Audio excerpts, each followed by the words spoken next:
हरियाणा के नए मुख्यमंत्री नायब सिंह सैनी का फ्लोर टेस्ट को लेकर बड़ा दावा, 48 विधायकों के समर्थन का दावा किया। हरियाणा के सीएम बनने के बाद नायब सैनी ने आज विधानसभा सत्र बुलाया, सदन में बहुमत साबित करेगी बीजेपी। हरियाणा में बीजेपी से गठबंधन टूटने के बाद जेजेपी की आज बड़ी रैली, हिसार में दुष्यंत चौटाला का शक्ति प्रदर्शन। नायब सिंह सैनी बने हरियाणा के 11वें मुख्यमंत्री, राज्यपाल ने दिलाई शपथ। मनोहर लाल खट्टर के इस्तीफे के बाद नायब चुने गए बीजेपी विधायक दल के नेता। मुख्यमंत्री पद की शपथ लेने से पहले नायब सिंह सैनी ने मंच पर मनोहर लाल खट्टर के पैर छुए, खट्टर ने गले लगाया। सीएम नायब सिंह के साथ 5 विधायकों ने ली मंत्री पद की शपथ। राज्यपाल ने कंवरपाल गुर्जर, मूलचंद शर्मा, रणजीत सिंह चौटाला, जयप्रकाश दलाल और बनवारी लाल को मंत्री पद की शपथ दिलाई। सीएम बनने के बाद नायब सैनी की पहली प्रतिक्रिया आई सामने, कहा बिना किसी भेदभाव के राज्य के विकास के लिए काम करेंगे। विधायकों का समर्थन पत्र आदरणीय राज्यपाल जी, महामहिम राज्यपाल जी को दिया गया है। पीएम मोदी ने नायब सिंह सैनी को हरियाणा के मुख्यमंत्री बनने पर बधाई दी। सोशल मीडिया एक्स पर ट्वीट कर लिखा, नायब सिंह सैनी और उनकी टीम को शुभकामनाएं। नायब सिंह सैनी के मुख्यमंत्री बनने पर सैनी समाज में खुशी की लहर। रेवाड़ी में सैनी समाज ने मिठाई बांटकर और आतिशबाजी कर खुशी मनाई। नायब सिंह सैनी के शपथ ग्रहण में नहीं पहुंचे अनिल विज। चंडीगढ़ की जय अंबाला में नातिन के साथ खेलते दिखे अनिल विज। अनिल विज की नाराजगी पर बोले मनोहर लाल खट्टर, अनिल विज वरिष्ठ नेता है, उनका स्वभाव है जल्द नाराज हो जाना, वो जल्दी ठीक हो जाएंगे। किसी बात पर नाराज हुए थे वो भी घटना याद है।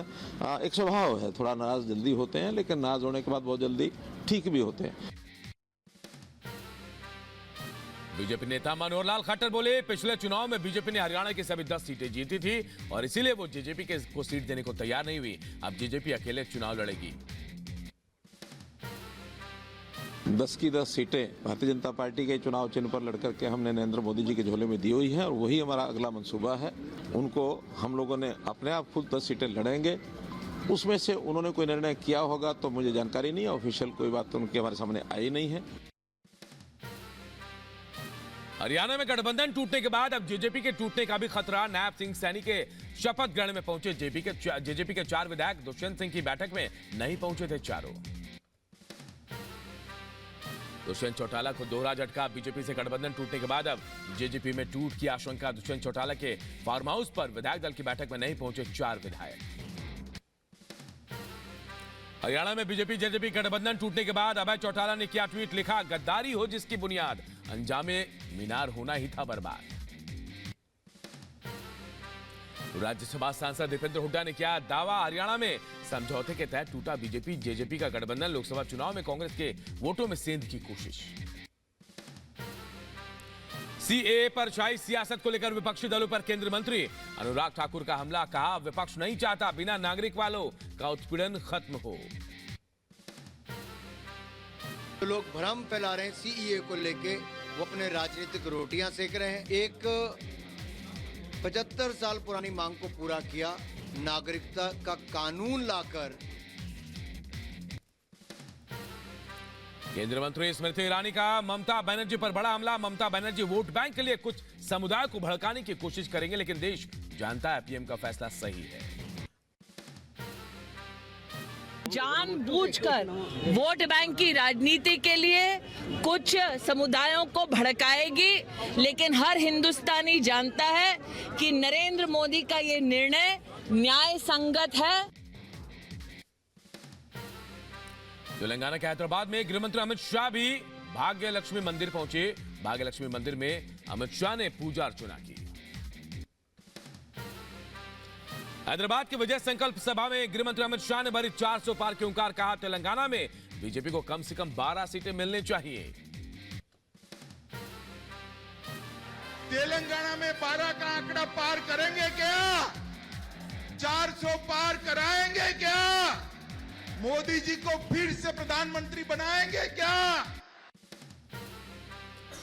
गृहमंत्री अमित शाह ने सीएए को लेकर विपक्ष को दिया करारा जवाब। का पीएम मोदी ने शरणार्थियों के सम्मान से जीने का सपना पूरा किया। सीएए नागरिकता लेने नहीं देने का कानून है। सीएए नागरिकता देने का कानून है, नागरिकता लेने का कानून नहीं है। ये ओवैसी भी झूठ बोल रहे हैं, खड़गे भी झूठ बोल रहे हैं, राहुल गांधी भी झूठ बोल रहे हैं कि इससे माइनॉरिटी की नागरिकता जाएगी। सीएए को लेकर नेशनल कॉन्फ्रेंस के नेता उमर अब्दुल्ला ने दिया भड़काऊ बयान। का सीएए में सिर्फ मुसलमानों को ही चुनकर निशाना बनाया गया है। सीएए कानून पर बोले यूपी की सरकार में मंत्री ओपी राजभर। विपक्ष का काम सिर्फ विरोध करने का रह गया है। विपक्ष के नेता वोट बैंक के लिए मुसलमानों को गुमराह कर उनका वोट लेने का काम करते हैं। विपक्ष तो कुछ भी कह सकता है, अगर किसी को नागरिकता दी जाए तब भी बुरा है। विपक्ष तो भगवान राम का मंदिर बनाने का भी विरोध कर रहा था। बेंगलुरु में कांग्रेस की सिद्धरामैया सरकार पर बरसे देवेंद्र फडणवीस। का सिद्धरामैया सरकार ने चुनाव के समय जो गारंटी दी थी वो सारी गारंटी फेल हो गई। अब गारंटी मतलब सिर्फ मोदी की गारंटी। लोकसभा चुनाव को लेकर कांग्रेस ने 43 उम्मीदवारों के दूसरे लिस्ट जारी किए। छिंदवाड़ा से नकुलनाथ, असम के जोरहाट से गौरव गोगोई को टिकट दिया गया। महाराष्ट्र में राहुल गांधी के न्याय यात्रा के बीच कांग्रेस को बड़ा झटका। वरिष्ठ नेता विजय सिंह बल्वी ने छोड़ी पार्टी, आज बीजेपी में होंगे शामिल। महाराष्ट्र बीजेपी अध्यक्ष चंद्रशेखर बावनकुले ने राहुल गांधी पर निशाना साधा। कहा जब तक राहुल की यात्रा मुंबई पहुंचेगी कांग्रेस महाराष्ट्र से हो जाएगी गायब। उद्धव ठाकरे के एमवीए में आने के न्योते को नितिन गडकरी ने बताया हास्यास्पद। कहा बीजेपी किसे टिकट देगी, उद्धव को इसकी चिंता करने की जरूरत नहीं है। आरपीआई चीफ रामदास अठावले ने बीजेपी अध्यक्ष जेपी नड्डा से की मुलाकात। महाराष्ट्र में अठावले ने 2 लोकसभा सीटें मांगी है। सुप्रीम कोर्ट के आदेश के बाद एसबीआई ने चुनाव आयोग को दिए इलेक्टोरल बॉन्ड के आंकड़े। 15 मार्च तक चुनाव आयोग आंकड़े करेगा जारी। लोकसभा चुनाव की घोषणा से पहले मोदी कैबिनेट की आज आखिरी बैठक। नियम आवास पर दोपहर 12 बजे होगी बैठक। कैबिनेट बैठक में कई गंभीर मुद्दों पर चर्चा होगी। साथ ही बैठक में कई बड़े फैसले लिए जा सकते हैं। प्रधानमंत्री नरेंद्र मोदी आज इंडिया टिकट विकसित भारत सम्मेलन में लेंगे हिस्सा।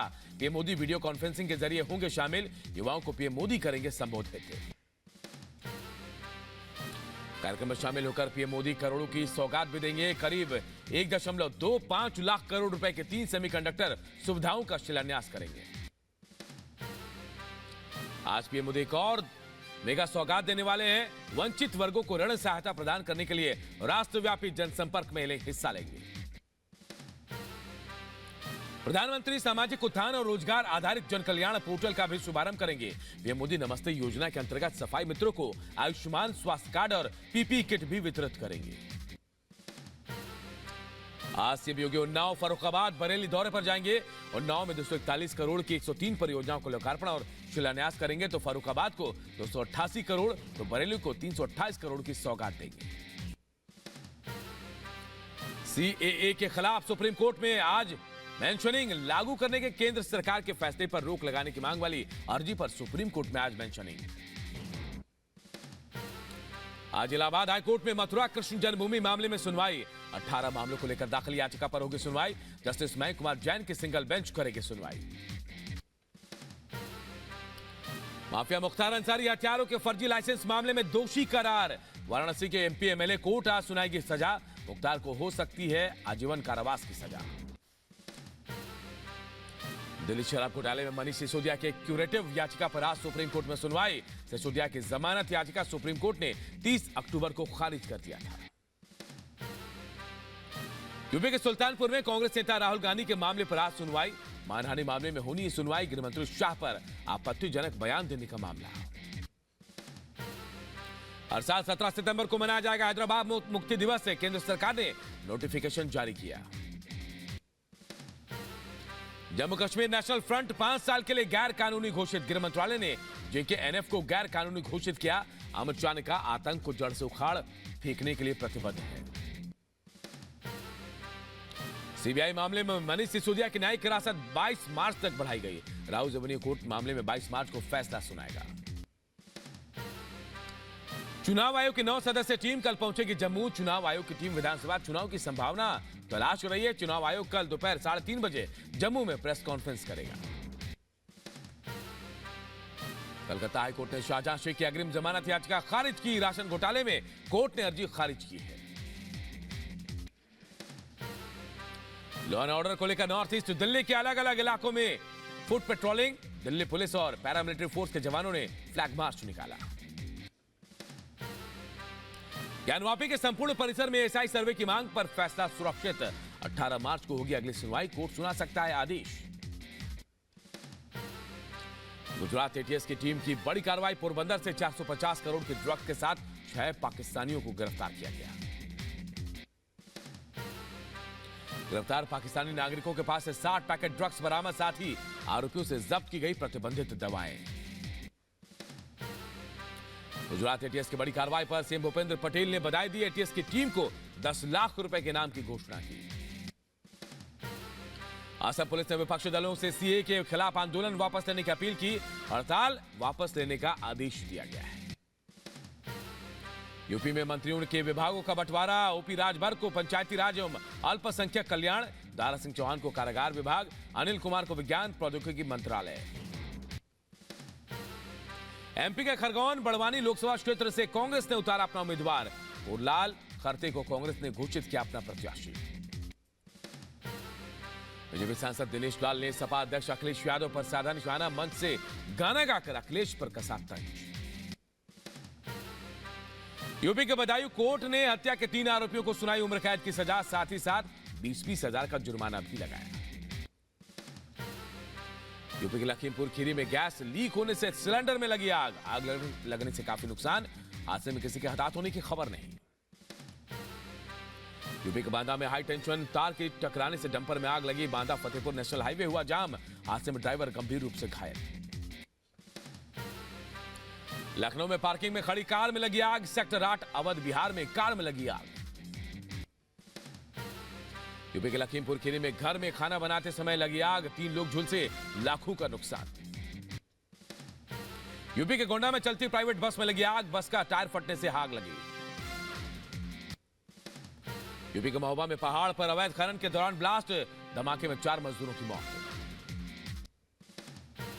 यूपी के जौनपुर में पुलिस और हिस्ट्री शूटर के बीच मुठभेड़। गोली लगने से घायल हुआ हिस्ट्री शूटर। यूपी के बदायूं पुलिस ने 17 जुआरियों को गिरफ्तार किया। मौके से 21,000 नकद भी बरामद। यूपी के बदायूं में महिला की